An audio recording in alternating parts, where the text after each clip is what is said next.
இந்த பாலை வச்சு எவ்வளவு பேரை ஸ்கேம் பண்ணிட்டு இருக்காங்கன்னு உங்களுக்கு தெரியுமா? தயவு செஞ்சு இந்த வீடியோ ஃபுல்லா பாருங்க. உங்களுக்கு தெரிஞ்ச எல்லாருக்கும் இந்த வீடியோ ஷேர் பண்ணுங்க. இந்தியாவில மட்டும் ஒரு நாளைக்கு கிட்டத்தட்ட 57 கோடி லிட்டர் பால் நாம வாங்கி பயன்படுத்திட்டு இருக்கோம். ஆனா இந்தியாவில மொத்தமா ஒரு நாளைக்கு மட்டும் உற்பத்தியாகுற பாலோட அளவு என்னன்னு தெரியுமா? வெறும் 10ல இருந்து 12 கோடி லிட்டர் மட்டும்தான். அப்போ மீதி இருக்கிற 45 கோடி லிட்டர் பால் எங்கே இருந்து வருது? சராசரியா 1 லிட்டர் பாலுக்கு 40 லிட்டர் தண்ணீரை கலந்து அதுல ஷாம்புவுக்கு யூஸ் பண்ணக்கூடிய ஒரு வகையான கெமிக்கல், ரிஃபைன் ஆயில், சுகர் இப்படி எல்லாத்தையும் கலந்தா நம்ம டெய்லி வாங்கி குடிச்சுக்கிட்டு இருக்கிற சுத்தமான பால் ரெடி ஆயிடுதுங்க. இந்த பாலை தாங்க நம்பி நம்ம டெய்லியுமே குடிச்சிட்டு இருக்கோம்.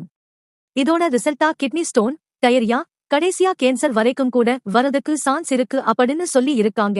அப்படின்னா ஒரிஜினல் பாலுக்கு என்னதான் பண்றதுன்னு கேட்டீங்கன்னா, உங்க வீட்டு தெருவுல 2, 3 மாடு வச்சு வீட்லயே வளர்த்துட்டு இருப்பாங்க.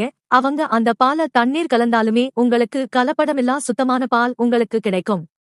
பாக்கெட் பாலை தவிர்த்து ஃப்ரெஷ்ஷா கறந்த பாலை பருகுங்கள்.